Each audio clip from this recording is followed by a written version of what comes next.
তাহলে এই বড় পৃথিবীটাকে ছোট তো করা হয়েছে, তাহলে কোনো একটা নির্দিষ্ট এককে আর নির্দিষ্ট স্কেলে তো ছোট করতে হবে।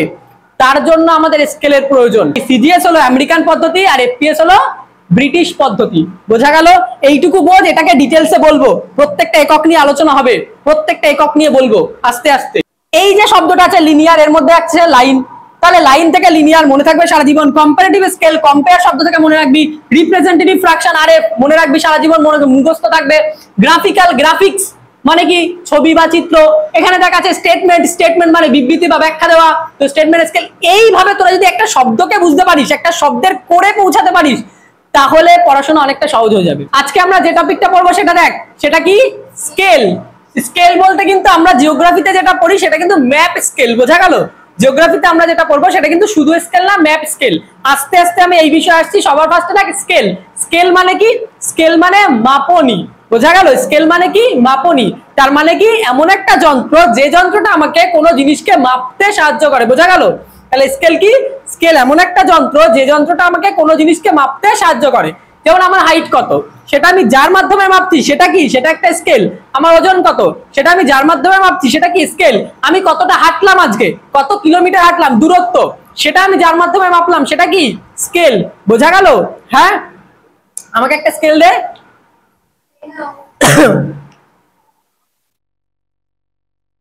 তাহলে এই যে এটা আমার কাছে আছে, এটা কিন্তু কি বলতো? এটা একটা স্কেল। বোঝা গেল? আবারও বলছি, এই যে টিনের যন্ত্রটা আছে, এই টিনের এই বিষয়টা স্কেল। এবার ভালো করে দেখ, এর মধ্যে কিছু সংখ্যা লেখা রয়েছে, অ্যাকচুয়ালি এই সংখ্যাগুলো হলো স্কেল। বোঝা গেল? স্কেল কি? এর মধ্যে যে সংখ্যাগুলো লেখা রয়েছে সেই সংখ্যাগুলোকে স্কেল বলা হয়, টিনটাকে স্কেল বলা হয় না। কারণ এই সংখ্যাগুলোর দ্বারা আমরা কি করতে পারি? মাপতে পারি। বোঝা গেল? তাহলে স্কেল মানে কি? যার দ্বারা কোনো কিছুকে মাপা যায়। বোঝা গেল? হ্যাঁ। এবার এই যে স্কেল দেখছিস, এই স্কেল কিন্তু আমাদের জিওগ্রাফিতে কোনো কাজে লাগে না। আমরা জিওগ্রাফিতে যে স্কেল পড়ি সেটা হলো ম্যাপ স্কেল। ম্যাপ স্কেল কি? ম্যাপ স্কেল বলতে কি বোঝায়? ম্যাপ স্কেল মানে হলো একটা ম্যাপের মধ্যে তুই দেখবি একটা নির্দিষ্ট স্কেল থাকে। সেই নির্দিষ্ট স্কেলটা কিভাবে কাজ করে? সেই নির্দিষ্ট স্কেলটা এভাবে কাজ করে, সেটা হলো, তোরা প্রত্যেকেই জানিস যে ম্যাপ, এই যে একটা ম্যাপ থাকে, এই যে সুন্দর ম্যাপটা, এই সুন্দর ম্যাপটা তো পৃথিবীর ক্ষুদ্রতম রূপ, তাই না? পৃথিবী 3D আর এই ম্যাপটা কি? 2D। পৃথিবী অনেক বড়, ম্যাপটা কি? অনেক ছোট। তাহলে এই বড় পৃথিবীটাকে ছোট তো করা হয়েছে, তাহলে কোনো একটা নির্দিষ্ট এককে আর নির্দিষ্ট স্কেলে তো ছোট করতে হবে। তার জন্য আমাদের স্কেলের প্রয়োজন। বোঝা গেল? হ্যাঁ। এবার ভালো করে আগে বুঝে নে যে স্কেল কেন প্রয়োজন। স্কেল আমাদের দুটো কারণে প্রয়োজন। ম্যাপের স্কেল কেন প্রয়োজন? ম্যাপের স্কেল আমাদের দুটো কারণে প্রয়োজন। একটা কি? সবার ফার্স্ট হলো, ভেবে দেখ, একটা ম্যাপের মাধ্যমে আমরা কোনো নির্দিষ্ট দুটো জায়গার দূরত্ব পরিমাপ করতে পারি। তো তাই ম্যাপে যদি স্কেল ব্যবহার করা না হয়, তাহলে কিন্তু ওই দুটো দূরত্ব ভূপৃষ্ঠের দূরত্বের সাথে মিলবে কখনো? মিলবে না। সেকেন্ড, ম্যাপের যে স্কেল, সেই ম্যাপের স্কেল যদি না থাকে, তাহলে ম্যাপটাকে আমি কতটা বড় করব, কতটা ছোট করব, বা এই ম্যাপের যে এরিয়া, সেই এরিয়াটা ঠিক রাখা, বা ম্যাপটাকে আস্তে আস্তে আরো যদি বড় করি, আরো যদি ছোট করি, সেক্ষেত্রে আমাদেরকে কি করতে হবে? সমস্যার সম্মুখীন হতে হবে। তাই এই সমস্যাকে সমাধান করার জন্য আমরা কি করি? ম্যাপের স্কেল ব্যবহার করি। বুঝতে পারলি? এবার ম্যাপের স্কেল মানে কি? ম্যাপের স্কেল মানে হলো ভূপৃষ্ঠে কোনো দুটো জায়গার মধ্যে রৈখিক দূরত্ব। ভালো করে বোঝ আমি কি বলছি। ভূপৃষ্ঠে কোনো দুটো জায়গার মধ্যে কি দূরত্ব? রৈখিক দূরত্ব। বোঝা গেল? ভূপৃষ্ঠে এখানে এখানে একটা জায়গা আছে এবং এখানে একটা জায়গা আছে, এই দুটো জায়গার মধ্যে রৈখিক দূরত্ব, বক্র দূরত্ব না, কিন্তু রৈখিক দূরত্ব। সরলরেখা বরাবর যে দূরত্ব আছে সেই দূরত্ব। এই দূরত্ব এবং ওই দুটো জায়গার মধ্যে মানচিত্রে যে দূরত্ব, সেই দূরত্বের অনুপাতকে কি বলা হয়? Map scale. বোঝা গেল? ম্যাপ স্কেল মানে হলো একটা রেশিও, একটা অনুপাত। কিসের অনুপাত? ভূপৃষ্ঠের নির্দিষ্ট জায়গার অনুপাতের সঙ্গে মানচিত্রের নির্দিষ্ট জায়গার অনুপাত। বোঝা গেল? তাহলে একটা জিনিস বলছি শোন, মনে কর এখান থেকে, আমাদের এখান থেকে এই গুমা থেকে বা শিয়ালদা থেকে, এই শিয়ালদা থেকে দীঘা, এটা মনে কর 500 কিলোমিটার। সাপোজ ধরে নে শিয়ালদা থেকে দীঘা কত কিলোমিটার? 500 কিলোমিটার। ঠিক আছে। এবার শিয়ালদা থেকে দীঘা 500 কিলোমিটার, আর এটা আমরা ম্যাপে দেখতে পাচ্ছি যে এই দূরত্বটা 5 সেন্টিমিটার। এই দূরত্বটা কত? 5 সেন্টিমিটার। তাহলে ম্যাপে এই দূরত্বটা কত? ম্যাপে এই দূরত্বটা হলো 5 সেন্টিমিটার। তার মানে আমি এখানে বলতে পারি যে 1 সেন্টিমিটার ম্যাপ দূরত্ব 1 সেন্টিমিটার ম্যাপ দূরত্ব ভূপৃষ্ঠে ভূপৃষ্ঠে ভূপৃষ্ঠে 100 কিলোমিটার ভূমি দূরত্ব, তাই না? 100 কিলোমিটার কি ভূমি দূরত্ব। তার মানে ভেবে দেখ ভূপৃষ্ঠের 100 কিলোমিটারকে ম্যাপে কতটা দেখানো হয়েছে? ম্যাপে 1 সেন্টিমিটারের মধ্যে দেখানো হয়েছে, তাই তো? হ্যাঁ, ম্যাপে 1 সেন্টিমিটারের মধ্যে দেখানো হয়েছে। আবার আমি যদি দেখতাম এই 500 কিলোমিটারটাই মানচিত্রে কি আছে, এই 500 কিলোমিটারটাই মানচিত্রে আছে 2 সেন্টিমিটারের মধ্যে, বোঝা গেল? এটা কততে আছে? 2 সেন্টিমিটারের মধ্যে। তাহলে এটা কি 100 কিলোমিটার হতো না, এখানে তখন এটা হয়ে যেত অন্য, বোঝা গেল? এবং এটা আস্তে আস্তে আরো চেঞ্জ হতো। যদি এখানে 2 সেন্টিমিটারের জায়গায় 1 সেন্টিমিটার থাকতো তখন কি এটা 1 থাকতো না, তখন কিন্তু এটা কি হতো? চেঞ্জ হতো। তাহলে এটাকেই বলা হচ্ছে যে মানচিত্রের অনুপাত এবং ভূপৃষ্ঠের অনুপাত। ভূপৃষ্ঠ এবং মানচিত্রের এই যে দূরত্বের অনুপাত, এই অনুপাতকে আমরা কি বলছি? এই অনুপাতকে আমরা বলছি ম্যাপ স্কেল, বোঝা গেল? তাহলে ম্যাপ স্কেলের সংজ্ঞা কি? ম্যাপ স্কেলের সংজ্ঞা হলো মানচিত্রে কোনো দুটি স্থানের মধ্যে দূরত্ব এবং ভূপৃষ্ঠে ওই দুটি স্থানের মধ্যে রৈখিক দূরত্বের অনুপাতকে আমরা কি বলবো? রৈখিক দূরত্বের অনুপাতকে বলবো ম্যাপ স্কেল। আবারও বলছি, ভূপৃষ্ঠে কিন্তু রৈখিক দূরত্বের অনুপাত হবে, বক্র দূরত্ব না। সরল রেখা বরাবর যে দূরত্ব আসবে সেটাকে ধরতে হবে। এরকম রাস্তাটা বেঁকে বেঁকে গেছে বলে ওই রাস্তাটা ধরলে কিন্তু হবে না। সরল রৈখিক দূরত্ব, এবং এই সরল রৈখিক দূরত্ব সেটা যেদিক হোক, এদিক, পূর্ব, পশ্চিম, উত্তর, দক্ষিণ, সেদিকেই হোক, সরল রৈখিক দূরত্ব এবং মানচিত্রে সেই সরল রৈখিক দূরত্বের মধ্যে অনুপাত, এই অনুপাতকে বলা হয় কি? এই অনুপাতকে বলা হয় ম্যাপ স্কেল। তাহলে ম্যাপ স্কেল কেন প্রয়োজন বোঝা গেল? আমি কিন্তু এর আগেই বলেছিলাম ম্যাপ স্কেলের প্রয়োজন এই কারণেই, কেননা যদি ম্যাপ স্কেল না থাকে তাহলে আমি বুঝতেই পারবো না মানচিত্রটা কতটা ছোট বা কতটা বড়।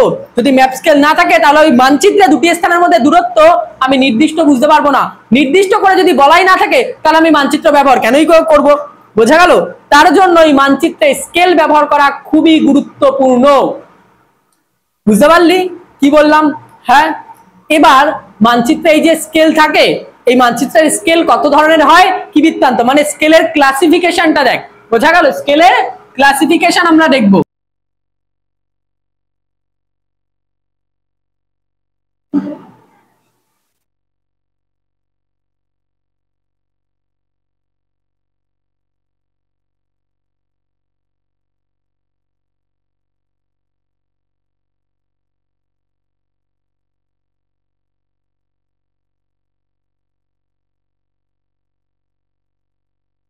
দেখ স্কেল কত ধরনের হয়? স্কেল সাধারণত 3 ধরনের হয়। স্কেল কত ধরনের হয়? স্কেল সাধারণত 3 ধরনের হয়। কি কি হয়? একটা হলো বিবৃতিমূলক স্কেল, ইংরেজিতেই লিখি,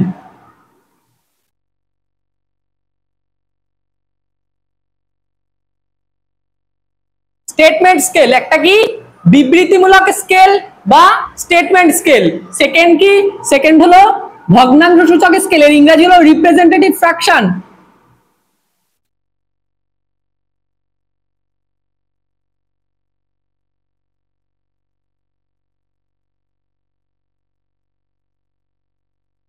এবং 3 নম্বর হলো গ্রাফিক্যাল স্কেল।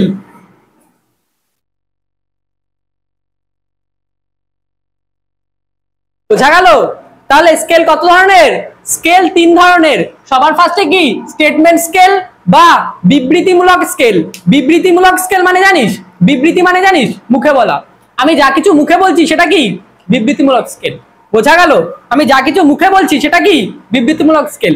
এবং এই মুখে বলাটা যদি আমি এভাবেই লিখি তখন সেটা কি হবে? বিবৃতিমূলক স্কেল। তাহলে এই বিবৃতিমূলক স্কেল কেমন জানিস? আমি এটা লিখে দিলাম, 2 সেন্টিমিটার মানচিত্র দূরত্ব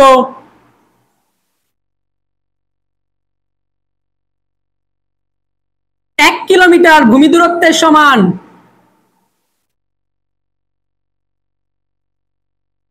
এটা কি? এটা হলো বিবৃতিমূলক স্কেল। তার মানে আমি যা কিছু মুখে বলছি, বুঝতে পারলি? যখন মানচিত্রে মুখে বলে দেওয়া থাকে যে এত কিলোমিটার ভূমি দূরত্ব, এত কিলোমিটার মানচিত্র দূরত্ব, এই মুখে বলে দেওয়া জিনিসটাই কি? বিবৃতিমূলক স্কেল। বিবৃতি মানে জানিস তো? স্টেটমেন্ট মানে জানিস তো? স্টেটমেন্ট মানে কি? যা কিছু মুখে বলা হয় এবং সেটা যখন লিখে প্রকাশ করা হচ্ছে তখন সেটা কি? বিবৃতিমূলক স্কেল। বোঝা গেল? এটাকে মানচিত্রে কিভাবে প্রকাশ করা হয় জানিস?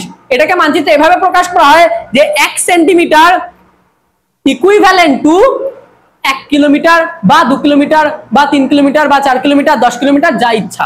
ভালো করে বলছি, এবার একটা জিনিস শোন। মনে কর যে 2 সেন্টিমিটার এটা সমান সমান হবে না কিন্তু কখনো। 2 সেন্টিমিটার সমান সমান 1 কিলোমিটার এটা কখনোই আমরা লিখবো না। বোঝা গেল? এই সমান সমান মানে কি বলতো? Equal to. কখনো সমান হতে পারে? মানচিত্র দূরত্ব আর ভূমি দূরত্ব কখনো সমান হতে পারে? আমাকে একটু বলতো কেন সমান হতে পারে না বলতো? দেখি তোরা বুদ্ধি দিয়ে বলতে পারিস কিনা। কেন সমান হয় না? কেন সমান হয় না? কেন সমান না হওয়ার প্রধান কারণ হলো একটা 3D আর একটা 2D। 3D থেকে যখন 2D তে কনভার্ট হচ্ছে তখন কি সব সেম থাকবে? থাকবে না। তাই এটা ইকুয়াল টু হবে না, কি হবে? Equivalent to. বোঝা গেল? আর ইকুইভ্যালেন্ট টু মানে কি করব? 3টে দাগ। বোঝা গেল? এটা হলো ইকুইভ্যালেন্ট টু। তাহলে 2 সেন্টিমিটার ইকুইভ্যালেন্ট টু 1 কিলোমিটার। আমরা যখন এভাবে প্রকাশ করব তখন সেটা কি হবে? তখন সেটা হবে স্টেটমেন্ট স্কেল। বোঝা গেল? এভাবে যখন লিখে প্রকাশ করা হবে তখন সেটা কি হবে? তখন সেটা হবে স্টেটমেন্ট স্কেল। যেমন তোদেরকে যা কিছু যদি মুখে বলে দেয় বা লিখে প্রকাশ করে দেয় তখন সেটা স্টেটমেন্ট স্কেল। বোঝা গেল? হ্যাঁ, যে বলেই দিল তোকে যে 1 ইঞ্চি সমান সমান 1 মাইল বা 1 inch equivalent to 3 mile 4 mile 5 mile 10 mile. বোঝা গেল? এটা যখন মুখে বলে দেবে যে মানচিত্রে 1 ইঞ্চি মানচিত্র দূরত্ব ভূমিতে 1 মাইল ভূমি দূরত্বের সমান, মানচিত্রে 1 ইঞ্চি মানচিত্র দূরত্ব ভূমিতে 2 মাইল ভূমি দূরত্বের সমান, এরকম যখন মুখে বলে দেবে, এরকম যখন লেখা থাকবে মানচিত্রে, তখন সেটা কি হবে? তখন সেটা হবে বিবৃতিমূলক স্কেল। এবার এই বিবৃতিমূলক স্কেল যখন তোরা বুঝতে পেরেছিস, তাহলে এর সুবিধা আর অসুবিধা কি কি হতে পারে বলতো? বিবৃতিমূলক স্কেলের সুবিধা এবং অসুবিধা, সবার ফার্স্টে আমি সুবিধাগুলো বলি, তারপর অসুবিধা বলছি। সুবিধা দেখ, অনেক সহজ সরল, অঙ্ক কষার ঝামেলা নেই, যে কোনো কেউ যে কিছুই জানে না সেও বুঝতে পারবে একবার করলে। বোঝা গেল? তার মানে এতটাই সহজ সরল যে সবার জন্য বোধগম্য, সবাই বুঝতে পারবে, যে কোনো কেউ এটা খুব সহজে বুঝতে পারবে, যে কোনো কারোর জন্য এটা খুব সহজ ও সরল। বোঝা গেল? তাই বিবৃতিমূলক স্কেল সবাই ব্যবহার করতে পারে এবং বিবৃতিমূলক স্কেলকে দেখলেই সহজে বোঝা যায়। এর পিছনে অঙ্ক করার ঝামেলা নেই, তার মানে কোনো সমস্যা নেই এবং সমস্যার সমাধান করতে হয় না। এটাকে চেঞ্জ করা অনেক সহজ, ব্যাপারটা বুঝতে পারলি? এটাকে চেঞ্জ করা অনেক সহজ, আমি মুখে জাস্ট বলে দিলাম, চেঞ্জ হয়ে গেল। বুঝতে পারলি? কিন্তু বিবৃতিমূলক স্কেলের অসুবিধা কি? বিবৃতিমূলক স্কেলের সবচেয়ে বড় অসুবিধা হলো আমি যে ভাষায় লিখছি সেই ভাষাভাষীর মানুষ বাদে অন্য কোনো ভাষার মানুষ কি বুঝতে পারবে? না। আমি যদি বাংলায় লিখি, যে বাংলা বোঝে না সে কি করে বুঝবে এখানে কি লেখা রয়েছে? তার মানে এখানে ভাষার একটা সমস্যা তৈরি হয়, তাই তো? বিবৃতিমূলক স্কেল সহজ সরল বলে এর মধ্যে কোনো জটিলতা নেই, আর জটিলতা যেহেতু নেই, তাহলে জটিলতা যদি না থাকে তাহলে সেই জিনিস খুব একটা বেশি দিন কার্যকারী থাকে না। বুঝতে পারলি? কেন সহজ সরল জিনিস খুব বেশি দিন কার্যকারী থাকে না, যত জটিল হয় তত বেশি কার্যকারী থাকে। তাই সহজ সরল জিনিস বলে অনেক তাড়াতাড়ি এটা ব্যবহার করা বন্ধ হয়ে গেছে, মানুষজন এটাকে ব্যবহারই করেনি, মানুষজন অন্যদিকে ফিরে গেছে। বুঝতে পারলি? এটার ব্যবহার আস্তে আস্তে দিনকে দিন বন্ধ হয়ে যাচ্ছে এবং এটাকে অন্য কোনো এককে কনভার্ট করা যায় না। যেমন এখানে মনে কর সেন্টিমিটারে আছে বা কিলোমিটারে আছে, এটা থেকে ইঞ্চিতে কনভার্ট করা অতটা সহজ কাজ না কিন্তু। বুঝতে পারলি? তাই এখানে কিন্তু একটা একক থেকে অন্য একটা এককে কনভার্ট করা কঠিন কাজ। তাহলে বিবৃতিমূলক স্কেল সম্পর্কে বুঝতে পারলি? এটা হলো পুরোটা বিবৃতিমূলক স্কেল। এরপরে কি আছে দেখ, তাহলে এখানে কিন্তু আমরা ইকুয়াল টু ইউজ করবো না, এখানে কি ইউজ করবো? Equivalent to. বুঝতে পারলি? এরপরে আছে দেখ রিপ্রেজেন্টেটিভ ফ্র্যাকশন স্কেল। এই রিপ্রেজেন্টেটিভ ফ্র্যাকশন স্কেল বলে এর অপর নাম, এর আরেকটা নাম আছে কি বলতো? RF scale. এর অপর নাম কি? RF scale. তোরা সবাই শুনে এসেছিস আরএফ, রিপ্রেজেন্টেটিভ ফ্র্যাকশন। এর বাংলা কি? ভগ্নাংশ সূচক স্কেল। এর বাংলা কি? ভগ্নাংশ সূচক। যখন ভগ্নাংশের আকারে কোনো স্কেলকে দেখানো হবে তখন সেটা কি হবে? ভগ্নাংশ সূচক স্কেল। বোঝা গেল? যখন ভগ্নাংশের আকারে দেখানো হবে তখন সেটা কি হবে? ভগ্নাংশ সূচক। তোরা জানিস ভগ্নাংশ সূচক স্কেল কেমন? মনে কর 2/3, এটা কি? এটা একটা ভগ্নাংশ না? এরকম ভাবে যখন দেখানো হবে তখন সেটা কি হবে? ভগ্নাংশ সূচক স্কেল। কিন্তু এভাবে দেখানো হয় না, ক্রাইটেরিয়া আছে, আমি বলছি শোন। ভগ্নাংশ সূচক স্কেল কি? ভগ্নাংশ সূচক স্কেলে ভগ্নাংশের দুটো জিনিস থাকে, তোরা জানিস, একটা হলো হর আর একটা কি? লব। লবকে বলা হয় নমিনেটর এবং হরকে বলা হয় ডিনোমিনেটর। বোঝা গেল? এবার এই যে হর আর এই যে লব থাকে, এই হর আর লবের মধ্যে সবসময় রাখবি উপরেরটাকে কি বলা হয়? লব, আর নিচেরটাকে কি বলা হয়? হর বলা হয়। উপরের এই লব সবসময় কি থাকবে বলতো? 1। উপরের লব সবসময় কি থাকবে? 1। এবং নিচে হরে সেই এককটা প্রকাশ করা হয়, মনে কর 10,000। বোঝা গেল? এই যে 10,000টা লিখলাম, এটা হয়ে গেল কি? এটা হয়ে গেল আরএফ স্কেল 1:10,000। 1 কি 10,000। যখন আমি এভাবে প্রকাশ করব, এই প্রকাশটাকে বলা হচ্ছে কি? RF scale. এভাবে যখন মানচিত্রে দেওয়া থাকবে যে আরএফ কত 1:10,000, এটা কি? এটা হলো আরএফ স্কেল। তাহলে একবার ভেবে দেখ, বিবৃতিমূলক স্কেলে যদি দিয়ে দেয় তাহলে আমি আরএফ স্কেলে কনভার্ট করতে পারবো? অবশ্যই পারবো, কেননা বিবৃতিমূলকে যদি লিখে দেয় যে 1 সেন্টিমিটার মানচিত্র দূরত্ব 10 কিলোমিটার ভূমি দূরত্বের সমান, তাহলে কি হবে?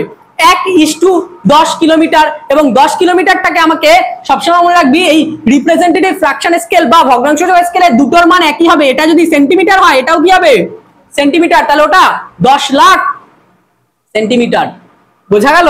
ওটা কি হবে? 10 লাখ সেন্টিমিটার। তাহলে 1:10 লাখ, এটা কি হয়ে গেল? আরএফ। বোঝা গেল?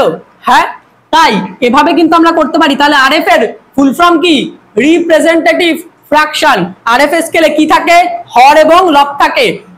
লব সবসময় 1 হবে এবং হর আলাদা থাকে। বোঝা গেল? এবং এই হর আর লবের ক্ষেত্রে সবসময় মনে রাখবি যে এই যে স্কেলটা তৈরি হয়, এই স্কেলে একই একক থাকে। তার মানে এখানে যদি সেন্টিমিটার হয়, এখানেও সেন্টিমিটার হবে, বা এখানে যদি ইঞ্চ হয়, এখানেও কি থাকবে? ইঞ্চি হবে। এখানে কিন্তু চেঞ্জেস হবে না। তার মানে আরএফ স্কেলের একক কি থাকে? সেম থাকে। উপরেরটা যা একক থাকে, নিচেরটাও তাই একক। এবার ভেবে দেখতো, যা একক যদি থাকে, একক একক কি হবে? কেটে যাবে না? তার মানে একক আছে? নেই। তার মানে এটা কিন্তু একটা একক বিহীন স্কেল। বুঝতে পারলি? তাহলে দেখ, একটু আগে আমি বলছি একক আছে, আবার বলছি কি একক বিহীন স্কেল। তার মানে এই স্কেলে একক নেই, কিন্তু এটাকে যখন আমি বিবৃতিমূলকে কনভার্ট করছি, তখন একক কি হবে? দুটোর সেম একক হবে। ব্যাপারটা বুঝতে পারছিস? এটাই বলতে চাইছি। তাহলে এই স্কেলের একক থাকে না, এই স্কেলের কিন্তু কোনো একক নেই। বোঝা গেল? তাহলে এবার দেখ, সুবিধা আর অসুবিধা যদি আমি বলি, তোরা নিজেরাই বলতে পারবি সুবিধা অসুবিধা কি। আরএফ স্কেলের সবচেয়ে বড় সুবিধা কি বলতো? অঙ্কের মতো করে লেখা, ভগ্নাংশের মতো করে লেখা, সবাই বুঝতে পারবে। যে কোনো ভাষার যে কোনো ব্যক্তির মানুষ যে যেখানে থাকুক, সবাই খুব সহজে বুঝতে পারছে। সেকেন্ড, এককের কোনো ঝামেলা নেই। তার মানে যারা এই এককে কথা বলে, যারা ওই এককে কথা বলে, যারা এই এককে মানে, যারা ওই এককে মানে, তাদের মধ্যে কোনো ঝামেলা আছে? নেই। বোঝা গেল? এবার একটা জিনিস বলছি, শোন। এই একক দু ধরনের হয়। একক কত ধরনের হয়? দু ধরনের। একটা হলো সিজিএস আর একটা হলো এফপিএস। সিজিএস একক কি? সিজিএস একক হলো সেন্টিমিটার, গ্রাম, সেকেন্ড। আর এফপিএস হলো ফুট, পাউন্ড, সেকেন্ড। এটাকে বলা হয় ব্রিটিশ পদ্ধতি। বোঝা গেল? আর এটাকে বলা হয় আমেরিকান পদ্ধতি। বোঝা গেল? হ্যাঁ। তাহলে এই সিজিএস হলো আমেরিকান পদ্ধতি আর এফপিএস হলো ব্রিটিশ পদ্ধতি। বোঝা গেল? এইটুকু বোঝ, এটাকে ডিটেলসে বলবো, প্রত্যেকটা একক নিয়ে আলোচনা হবে, প্রত্যেকটা একক নিয়ে বলবো আস্তে আস্তে। জাস্ট এইটুকু থেকে বুঝতে পেরে গেছিস? হ্যাঁ। তাহলে এবার আমাকে বল, অসুবিধা কোথায় আছে? সবচেয়ে বড় অসুবিধা হলো, এটা যদি কেউ দেখে, তাহলে তাকে বুঝতে গেলে একটা প্রাথমিক ধারণা থাকতে হবে তো অঙ্ক সম্পর্কে, বা একটা প্রাথমিক বোধগম্যতা থাকতে হবে তো, যাতে সে এটা করতে পারে, বুঝতে পারে। বোঝা গেল? তাই একটা প্রাথমিক জ্ঞানের দরকার পড়ে, প্রাথমিক নলেজের দরকার পড়ে। এছাড়াও এটা বোঝা অতটাও সহজ কাজ না, কারণ অঙ্ক করে বার করতে হচ্ছে, জটিলতা আছে। একটা একক থেকে অন্য এককে নিয়ে যাওয়া এতটা সহজ না, কেননা জটিল অঙ্কের পদ্ধতি ব্যবহার করতে হয়, জটিল অঙ্ক করতে হয়। বুঝতে পারছিস? তার জন্য এটা কিন্তু বেশ কঠিন, একটা একক থেকে অন্য এককে নিয়ে চলে যাওয়াটা। এরপরে গ্রাফিক্যাল স্কেল। গ্রাফিক্যাল স্কেলের বাংলা কি বলতো? লৈখিক স্কেল। লৈখিক স্কেল মানে কি? গ্রাফিক্স মানে জানিস তোরা, কম্পিউটারে দেখবি গ্রাফিক্স কার্ড মারতে হয়। তার মানে কি? চিত্রের মাধ্যমে, ছবির মাধ্যমে যখন কোন স্কেলকে প্রকাশ করা হয়, তখন সেটা কি? Graphical scale. এখানে লেখার ঝামেলা নেই, এখানে কি আছে? ছবি। এখানে কিসের মাধ্যমে প্রকাশ করা হয়? ছবির মাধ্যমে। তাহলে ভাবতো, লৈখিক স্কেলে যদি ছবির মাধ্যমে প্রকাশ করা হয়, যে কোনো কেউ বুঝতে পারবে, খুবই সহজ। এবার কথাটা হলো, এই আঁকাটাকে আমাকে কিসের মাধ্যমে আঁকবো? আঁকাটা তো ছবির মাধ্যমে আঁকছি, তাহলে ছবির মাধ্যমে আঁকলে এর পিছনে একটা অঙ্ক থাকে, তাই অঙ্ক করার জটিলতা থাকে। অঙ্ক করে তারপরে গিয়ে ছবিটাকে চেঞ্জ করতে হয় যদি কোথাও ভুল হয়। আর সেকেন্ড হলো, ভুল হওয়ার সম্ভাবনা অনেক বেশি। আমি যেহেতু ছবি আঁকবো, তাই ছবির কোথাও, অঙ্কের কোথাও ভুল হলে ছবি ভুল হয়ে যাবে, বা ছবির কোথাও একটু ভুল করলেই গেল, পুরোটা শেষ। তো এখানে এই জটিলতা থাকে, কিন্তু সবার জন্য বোধগম্য। দেখলে, ছবি দেখলেই সবাই চিনতে পেরে যায়, বুঝতে পেরে যায়, খুব ইজিলি বোঝা যায়। তো এই গ্রাফিক্যাল স্কেলকে আবার অনেকগুলো ভাগে ভাগ করা যায়। কি কি ভাগে ভাগ করা যায় দেখ। এই গ্রাফিক্যাল স্কেলকে কতগুলো ভাগে ভাগ করা যায় একটু দেখ। সবার ফার্স্টে লিনিয়ার স্কেল। লিনিয়ার স্কেল মানে কি? লিনিয়ার স্কেল মানে হলো রৈখিক স্কেল। লিনিয়ার শব্দটার মধ্যে দেখ একটা শব্দ লুকিয়ে আছে যেটা হলো লাইন। লিনিয়ারের মধ্যে কি লুকিয়ে আছে? লাইন। লাইন মানে জানিস তোরা কি? রেখা। এবং সেখা থেকে এসছে এটা কি? রৈখিক স্কেল। যখন লাইনের মাধ্যমে ছবি আঁকা হয়, যখন এভাবে লাইনের মাধ্যমে ছবি আঁকা হয়, তখন সেটা কি হয়? তখন সেটা হয় রৈখিক স্কেল। এবং এখানে মনে রাখবি এই রৈখিক স্কেলে দুটো ভাগ থাকে, একটা মুখ্য ভাগ আর একটা গৌণ ভাগ। এভাবে একটা এই লাইনকে মুখ্য ভাগে ভাগ করা হয় এবং এই প্রত্যেকটা মুখ্য ভাগকে আবার এই যে প্রত্যেকটা মুখ্য ভাগ দেখছিস, এই প্রত্যেকটা মুখ্য ভাগের পরে আবার এই যে একটা মুখ্য ভাগ আছে সেই ভাগগুলোকে অনেকগুলো গৌণ ভাগে ভাগ করা হয়। বোঝা গেল? তাহলে সবগুলো গৌণ ভাগকে আমি যদি যোগ করি তাহলে কি পাবো? একটা মুখ্য ভাগ। বোঝা গেল? এবং এই মুখ্য ভাগ আর গৌণ ভাগের এই হিসেব অনুযায়ী রৈখিক স্কেল তৈরি হয়। বোঝা গেল? কি তৈরি হয়? রৈখিক স্কেল। তাহলে এটা কিসের মতো আছে? রেখার মতো না? তাই যেহেতু রেখার মতো আছে তাই এটা কি স্কেল? রৈখিক স্কেল। বোঝা গেল? হ্যাঁ, বুঝতে পারছিস তো? এই যে রৈখিক স্কেল, তাহলে রৈখিক স্কেলে কি কি থাকে? একটা মুখ্য ভাগ আর একটা গৌণ ভাগ। এটাকে ডিটেলসে তোরা পরে পড়বি, যখন রৈখিক স্কেলের ছবি আঁকবি বা বৃত্তান্ত তখন পড়বি। বোঝা গেল? হ্যাঁ। এরপরে আরেকটা স্কেল আছে, মনে রাখবি, কম্পারেটিভ স্কেল।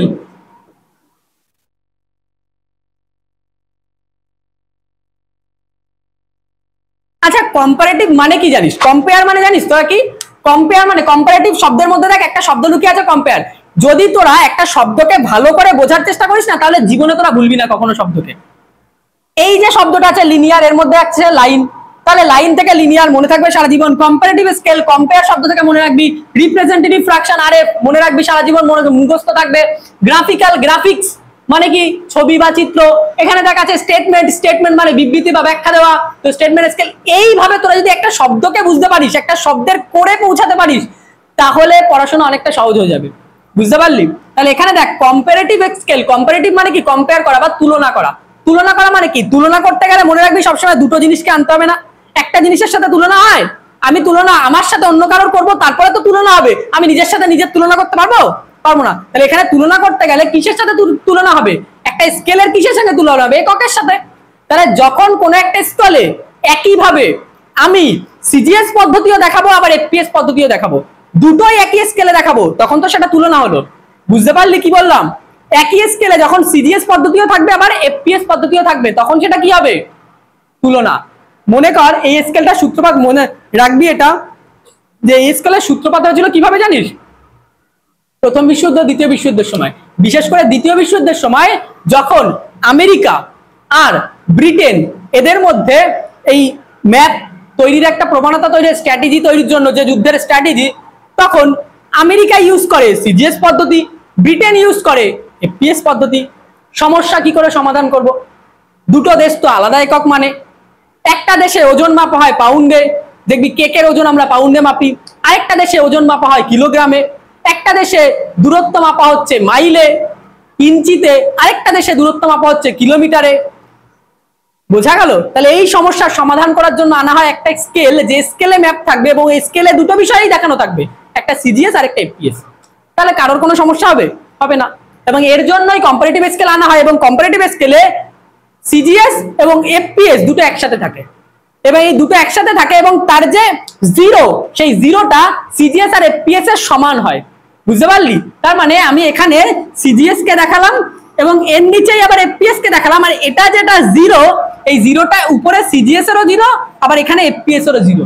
বুঝতে পারলি? এবং এদিকে সিজিএসটা পুরোটা থাকে, এইখানে এফপিএসটা পুরো থাকে, বা উল্টো যে কোনো ভাবে করতে পারি।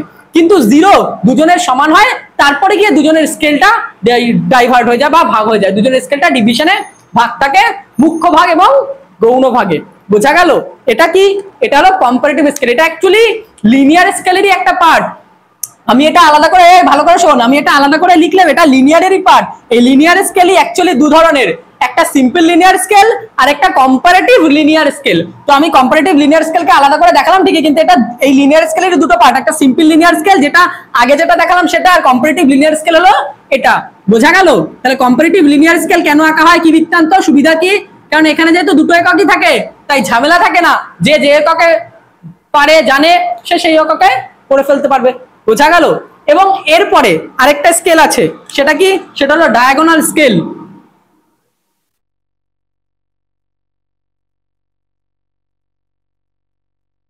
ডায়াগোনাল স্কেল মানে কি? আচ্ছা, ডায়াগোনাল স্কেল বলার আগে, ডায়াগোনাল মানে জানিস তোরা কি?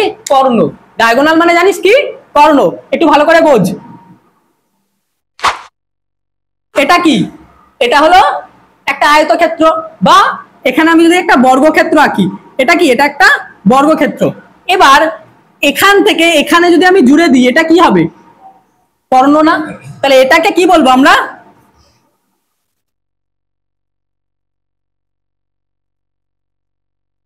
তাহলে এটাকে কি বলবো আমরা?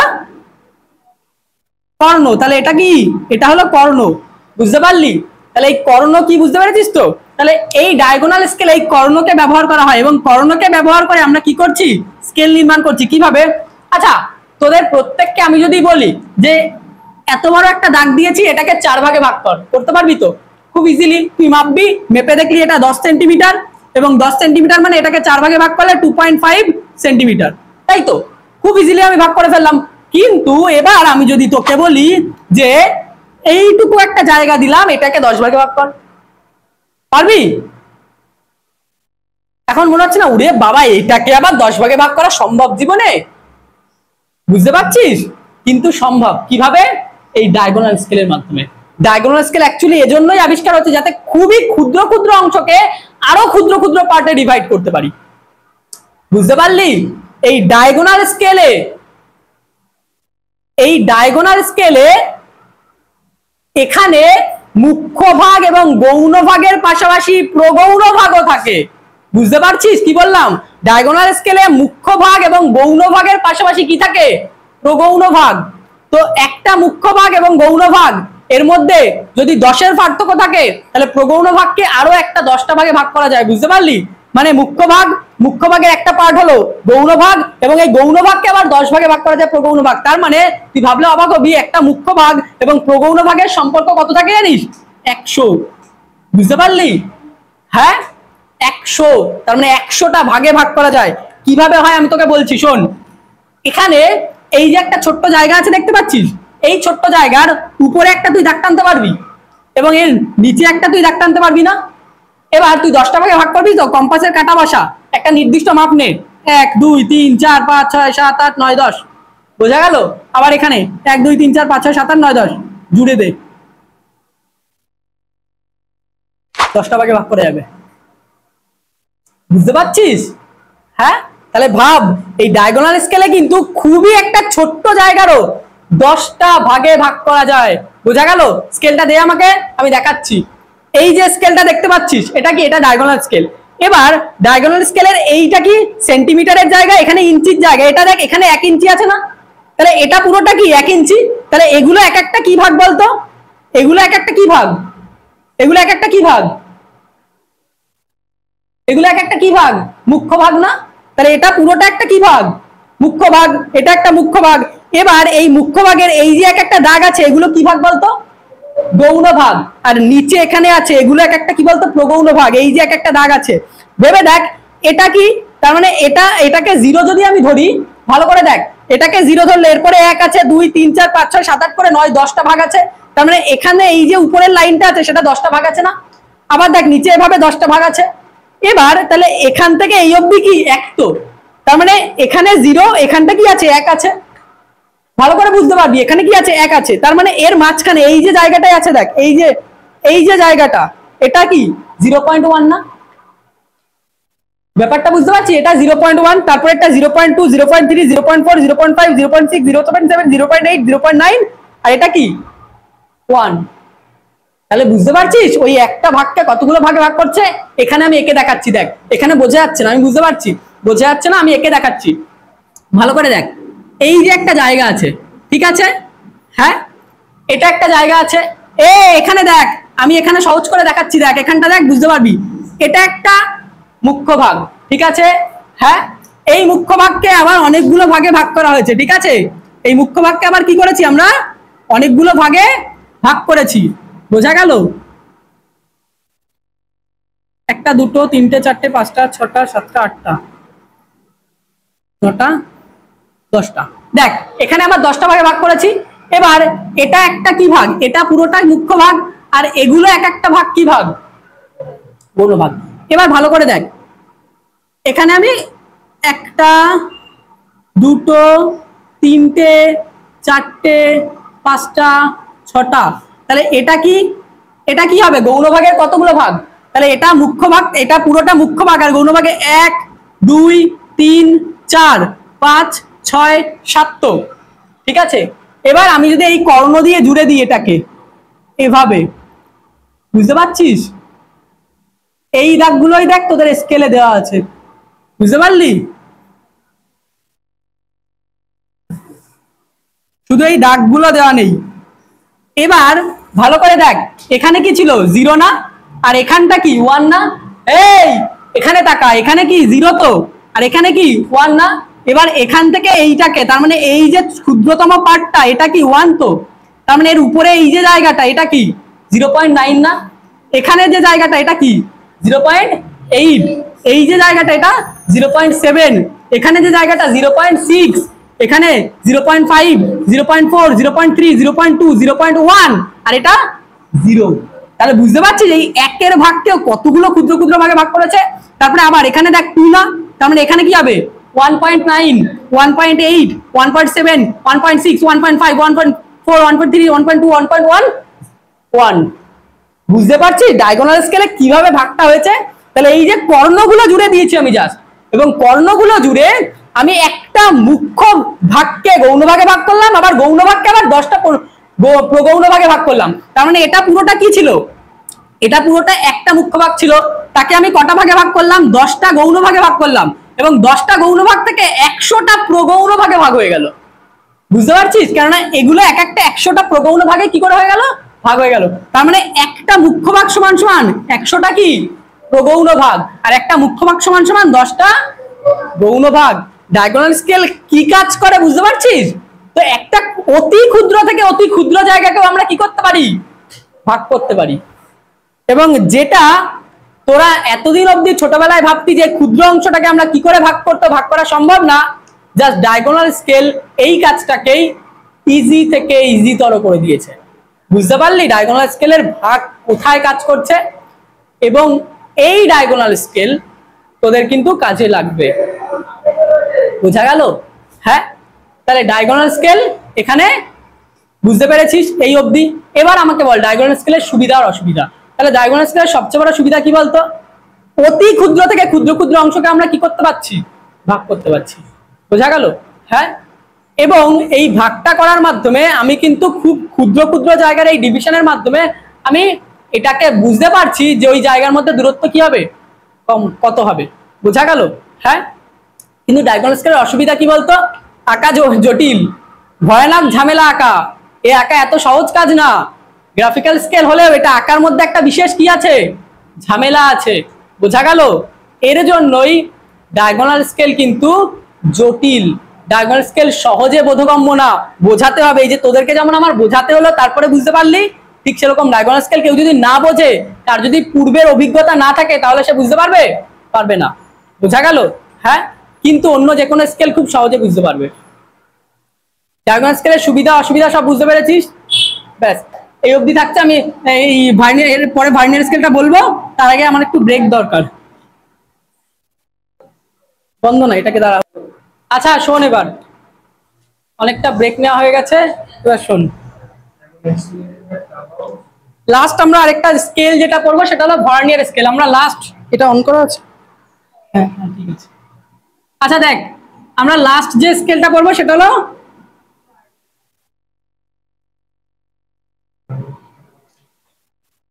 তাহলে লাস্ট আমরা যে স্কেলটা পড়বো সেটা কি স্কেল? Vernier scale. এই ভার্নিয়ার স্কেলও কিন্তু একই কাজ করে, কোনো একটা পার্টকে ক্ষুদ্র ক্ষুদ্র অংশে ডিভাইড করতে সাহায্য করে, এবং কোনো একটা অংশের ক্ষুদ্রতম অংশের মানকে নিতেও আমরা ভার্নিয়ার স্কেলকে কাজে লাগাতে পারি, বোঝা গেল? কিন্তু ভার্নিয়ার স্কেল ডায়াগোনাল স্কেল না। ভার্নিয়ার স্কেলে কিন্তু ডায়াগোনালের মতো এরকম ক্ষুদ্র অংশের ভাগ করা যায় না। ভার্নিয়ার স্কেলটা কি? ভার্নিয়ার স্কেলটা হলো একটা যন্ত্র, যে যন্ত্রটা অন্য একটা স্কেলের গায়ে থাকে, বোঝা গেল? ভার্নিয়ার স্কেলটা কি? ভার্নিয়ার স্কেল একটা যন্ত্র, যে যন্ত্রটা অন্য একটা স্কেলের গায়ে থাকে। আমাকে স্কেলটা দে তো। এবার এখানে দেখ, এখানে একটা স্কেল আছে তো। এবার এখানে দুটো স্কেলের দুটো পদ্ধতি আছে, একটা সিজিএস একটা এফপিএস, ঠিক আছে? এবার মনে কর সিজিএস বা এফপিএস, এই যে একটা স্কেল আছে, এই স্কেলের গায়ে আরো একটা স্কেল লাগানো আছে, ওই যে স্কেলটা লাগানো আছে ওই স্কেলটার নাম কি বলতো? Vernier scale. আর এই যে স্কেলের গায়ে আরেকটা স্কেল লাগানো আছে সেই স্কেলটার নাম কি? Vernier scale. আর ওই ভার্নিয়ার স্কেলকে নাড়াচড়ার মাধ্যমে আমরা কি করতে পারি? ওই যে এখানের স্কেলটা আছে, এখানের যে মানগুলো আছে সেই ক্ষুদ্রতম মানেরও মান নিতে পারি। বুঝতে পারলি? কিভাবে নিতে পারি, কেন নিতে পারি, কি বৃত্তান্ত, সেটা সব বলছি। ভার্নিয়ার স্কেল কে আবিষ্কার করে? একজন ব্যক্তি যার নাম পিয়ের ভার্নিয়ার। ওই ব্যক্তিটার নাম অনুসারে ভার্নিয়ার স্কেলের নামকরণ করা হয়েছে। বুঝতে পারলি? তাহলে ভার্নিয়ার স্কেলকে কে আবিষ্কার করেছে?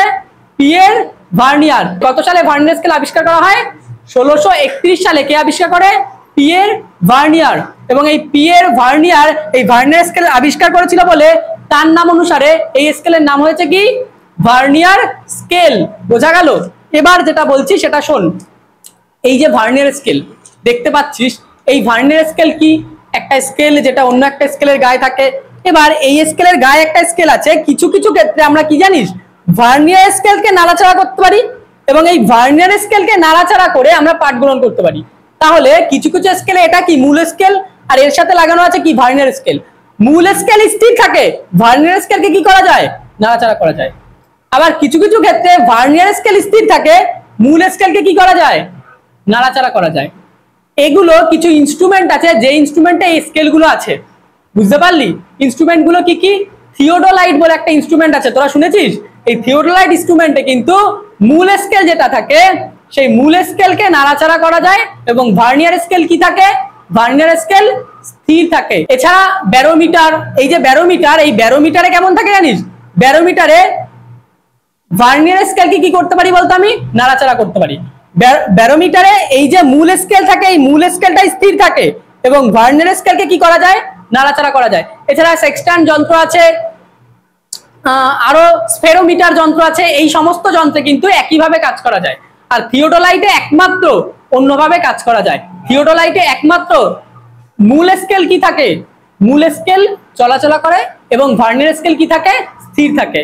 এবং আরেকটা জিনিস শুনে রাখ, এই ভার্নিয়ার স্কেল কিন্তু দু ধরনের হয়। কেমন বলতো? একটা সমতল মানে একটা রৈখিক, আর একটা কেমন বলতো? বক্র। বুঝতে পারলি?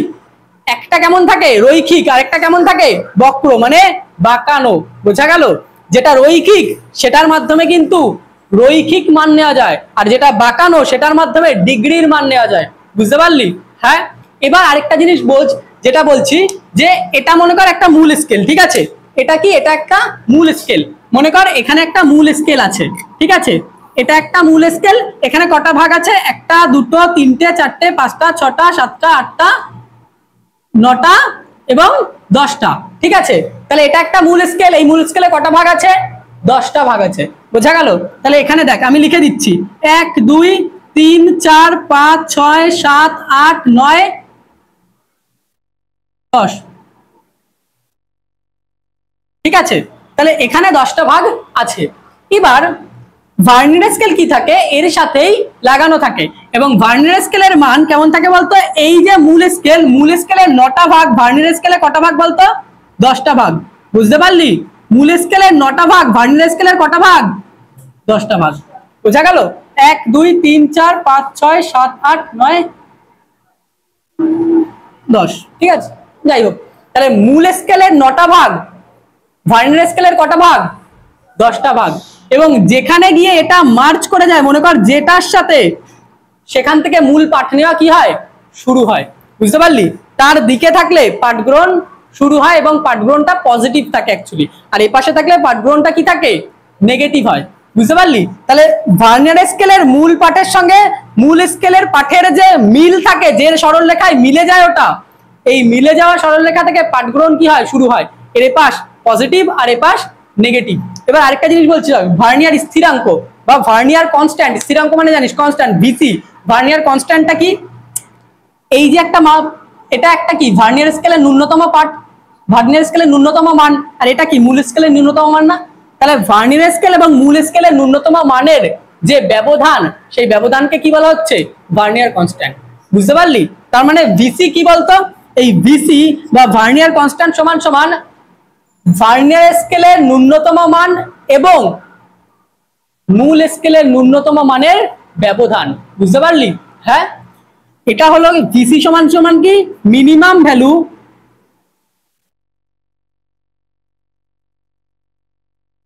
ভ্যালু অফ স্কেল এবং এর ব্যবধান কার সাথে? ব্যবধান হলো minimum value of vernier scale. বুঝতে পারলি? হ্যাঁ, minimum value of vernier scale. তাহলে ভেবে দেখ বড় কোনটা হয় আর ছোট কোনটা হয়? ভার্নিয়ার স্কেলের একটা অংশ বড় হয় নাকি মূল স্কেলের একটা অংশ বড় হয়? মূল স্কেলের একটা অংশ বড় হয় আর ভার্নিয়ার স্কেলের একটা অংশ কি হয়? ছোট হয়।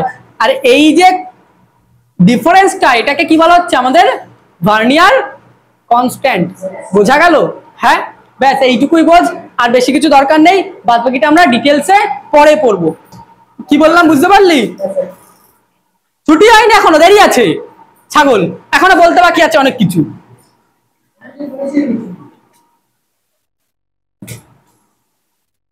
আচ্ছা, এখন যেগুলো যেগুলো বলছি শোন,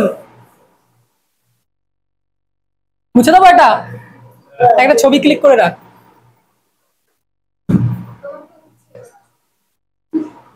আচ্ছা, দুটো একককে দেখে নেই, সিজিএস আর এফপিএস এককের, যেগুলো পরের দিন আমি মুখস্থ ধরবো। বুঝতে পারলি? তাহলে সিজিএস এর, হ্যাঁ সিজিএস এর ক্ষেত্রে এককগুলোকে তোরা ছোটবেলায় পড়েছিলি, মনে আছে? Kilo, hecto, decagram, deci, সেন্টিমিলি। এটাকে মনে রাখবি। আমি আবার লিখে দিচ্ছি, কিলো, হেক্টো, ডেকা গ্রাম, ডেসি, সেন্টি এবং মিলি। আর এর প্রত্যেকটা কিরকম থাকে? এর প্রত্যেকটা এখান থেকে এটা তার কি হয়? 10 গুণ করে থাকে। বোঝা গেল? হ্যাঁ, লগারিদমের নিয়মে থাকে, 10 গুণ করে থাকে। এবার কিলো থেকে আমি হেক্টোতে আসছি। কিলো হলো সবচেয়ে বড় একক এবং মিলি হলো সবচেয়ে ছোট একক। যখন বড় একক থেকে ছোট এককে যাওয়া হয় তখন 10 গুণ করতে হয়, আর যখন ছোট একক থেকে বড় এককে আসা হয় তখন 10 ভাগ করতে হয়। এবার এখান থেকে যখন আমি এখানে যাব, দেখ কটা ঘর? একটা ঘর, তাহলে একটা ঘর মানে 10। বোঝা গেল? এখান থেকে এখানে দুটো ঘর, তার মানে কি হবে? 100। এখান থেকে এখানে তিনটে ঘর, তার মানে কি হবে?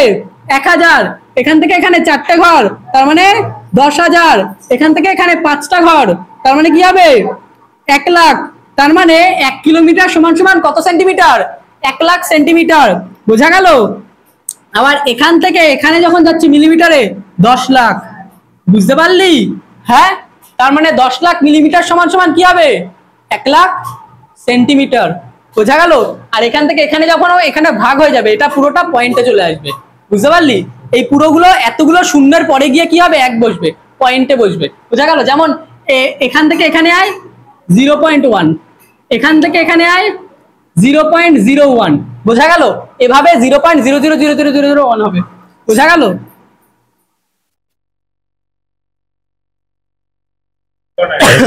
ঠিক আছে, এবার এটা এখান থেকে তোরা বার করে ফেলতে পারবি। আর যেটা বলার আছে সেটা দেখ, এখানে পুরো জিনিসটা মুখস্থ করতে হবে। এফপিএস এর কি জানিস সবচেয়ে ছোট একক? এফপিএস এর সবচেয়ে ছোট একক হলো ইঞ্চি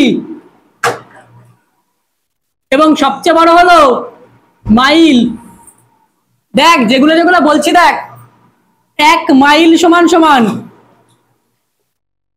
63360 ইঞ্চি। এটা মনে রাখবি। বুঝতে পারলি? 1 মাইল সমান সমান কত? 63360 ইঞ্চি। 1 মাইল সমান সমান 1760 গজ। বোঝা গেল? 1 মাইল সমান সমান কত গজ? 1760 গজ। 1 মাইল সমান সমান 5280 ফুট। 1 মাইল সমান সমান কত ফুট? 5280। আরো দেখ 1 ফুট সমান সমান কত ইঞ্চি জানিস? 12 ইঞ্চি। তোরা সবাই জানিস। 1 গজ সমান সমান 3 ফুট। 3 ফুট মানে 3 বারং 36 ইঞ্চি। বোঝা গেল? হ্যাঁ, 1 মাইল সমান সমান 8 ফারলং। নতুন একক পেলি কিন্তু ফারলং। বোঝা গেল? হ্যাঁ, 1 মাইল সমান সমান কি হবে 8 ফারলং। 1 ফারলং সমান সমান 1 ফারলং সমান সমান 792 ইঞ্চি। 1 ফারলং সমান সমান কত 7920 ইঞ্চি। বোঝা গেল? হ্যাঁ কি হয়েছে তাহলে 1 ফারলং সমান সমান 7920 কি হবে ইঞ্চি। আরেকটা জিনিস বলছি দেখ 1 ফারলং সমান সমান 10 চেন। 1 ফারলং সমান সমান কি হবে 10 চেন।